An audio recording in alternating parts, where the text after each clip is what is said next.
सभी मित्रों को नमस्ते। देखिएगा मित्रों, अपना टॉपिक चल रहा है राजस्थान की प्रमुख चित्रकला और आज की क्लास में हम बात करेंगे देवगढ़ चित्रशैली व चावड़ चित्रशैली के बारे में। तो मित्रों, अगर आपको वीडियो अच्छी लगे तो वीडियो को अधिक से अधिक शेयर करें, लाइक करें, कमेंट करें और यूट्यूब चैनल को सब्सक्राइब करें। इसकी जो PDF है वो मिलेगी आपको GK with Rakesh sir Telegram channel पर। तो शुरुआत करते हैं आज की अपनी क्लास। देखिएगा मित्रों, देवगढ़ है, यह देवगढ़ नामक स्थान है राजसमंद जिले में। किस जिले में है तो आपको ध्यान रखना है, राजसमंद जिले में है। देवगढ़ कहाँ पर है तो राजसमंद जिले में। Very very important. यह जो देवगढ़ चित्रशैली है इसको विकसित किया था द्वारिकादास चूड़ावत ने। द्वारिकादास चूड़ावत ने, जो देवगढ़ ठिकाने के प्रमुख सामंत थे। और देवगढ़ ठिकाने के प्रमुख 16वें सामंत है वो उमराव कहलाते हैं। क्या कहलाते हैं? उमराव कहलाते हैं। और यह विकसित की थी रावत द्वारिकादास चूड़ावत ने लगभग 1680 में इस चित्रशैली को विकसित किया था। और महाराणा जय सिंह के समय, किसके समय? अगर आपसे पूछे समय तो आपको ध्यान रखना है महाराणा जय सिंह के समय। महाराणा जय सिंह के समय, महाराणा जय सिंह के समय इस चित्रशैली को विकसित किया गया। यह चित्रशैली मिश्रण अगर आपसे पूछे या संगम आपसे पूछे तो मारवाड़, मेवाड़ व ढूंढाड़ शैली का मिश्रण है। तो मेवाड़, मारवाड़ और ढूंढाड़ शैली का मिश्रण है। वो कौन सी चित्रशैली है तो देवगढ़ चित्रशैली है। वेरी वेरी इंपॉर्टेंट है। इसे सर्वप्रथम प्रकाश में लाने का दर्जा तो वो किसको दिया जाता है तो आपको ध्यान रखना है डॉक्टर श्रीधर एघोर। श्रीधर एघोर,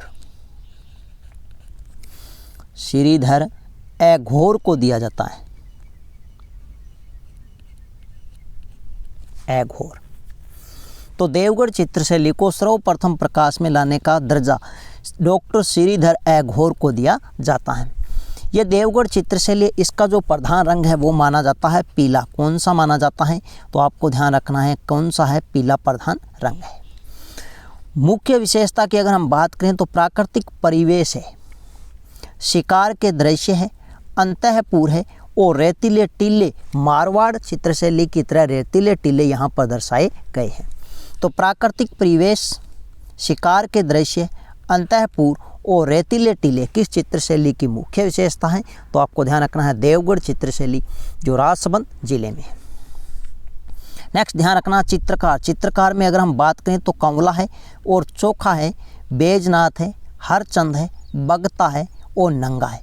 सबसे अधिक बार पूछा जाता है कंवला और चोखा। ये दो चित्रकार है, वेरी वेरी इंपॉर्टेंट दोनों।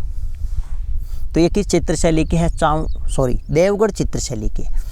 तो कंवला, चोखा, वेदनाथ, हरचंद और बगता और नंगा प्रमुख चित्रकार है। किस चित्रशैली के है तो देवगढ़ चित्रशैली के प्रमुख चित्रकार। वेरी वेरी इंपॉर्टेंट, ये आपको अच्छे से ध्यान रखना है। नेक्स्ट ध्यान रखना मित्रों, हमारे पास में है चावड़ शैली। चावड़ चित्रशैली है, यह आपको ध्यान रखना है। चावड़ कहाँ पर है तो आप सभी जानते हो उदयपुर जिले में। कहाँ पर है? उदयपुर जिले में है। यह चावड़, एक बार यहाँ से 2 प्रश्न पूछे गए हैं, वेरी वेरी इंपॉर्टेंट। ये जो चावड़ है यह मेवाड़ की राजधानी रही। चावड़ मेवाड़ की राजधानी, चावड़ मेवाड़ की राजधानी कितने वर्षों तक रही तो आपको ध्यान रखना 28 वर्षों तक रही थी। कितने वर्षों तक रही थी? 28 वर्षों तक रही, 28 वर्षों तक रही थी। तो चावड़ मेवाड़ की राजधानी कितने वर्षों तक रही तो 28 वर्षों तक रही। अगर पूछे महाराणा प्रताप की राजधानी, महाराणा प्रताप की राजधानी कितने वर्षों तक रही? राजधानी, यह भी परीक्षा में प्रश्न पूछा गया है। तो महाराणा प्रताप की चावड़ कितने वर्षों तक राजधानी रही तो यह आपको ध्यान रखना है कितने वर्षों तक रही थी? 12 वर्षों तक रही थी। कितने वर्षों तक रही थी?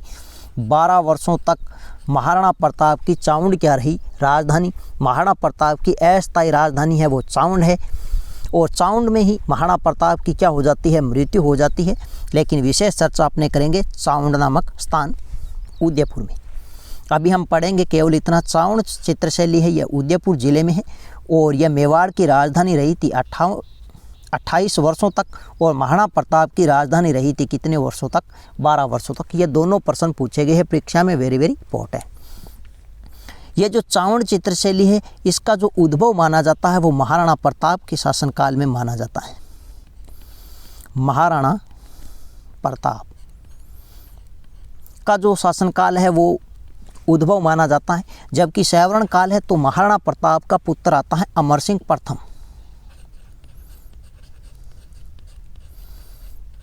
अमर सिंह प्रथम का जो शासनकाल है वो चावण चित्रशैली का सैवरण काल माना जाता है।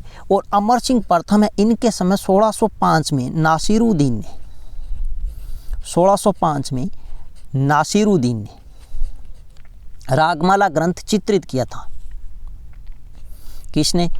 नासिरुद्दीन ने रागमाला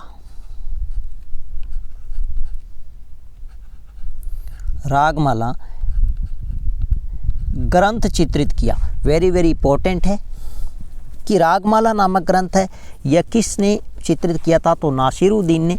कब किया था? 1605 में। किसके शासनकाल में? तो अमर सिंह प्रथम के शासनकाल में। नेक्स्ट आपको ध्यान रखना है विशेषता। विशेषता में ध्यान रखना, आकाश को सर्पाकार व लहरियादार तरंगित बादलों के रूप में दर्शाया गया है। आकाश को सर्पाकार या सर्पिलाकार कह सकते हैं और लहरियादार तरंगित बादलों के रूप में दर्शाया गया है। साथ में ध्यान रखना, पंक्तियों में उड़ती हुई चिड़ियों को दर्शाया गया है। पंक्तियों में उड़ती हुई चिड़ियों को भी दर्शाया गया है। यहाँ पर 1592 में महाराणा प्रताप के समय प्रसिद्ध ग्रंथ है वो ढोला मारू चित्रित किया गया है। ये भी आपको ध्यान रखना है। कहाँ पर? चावण में। ये थी मित्रों आज की अपनी छोटी सी क्लास।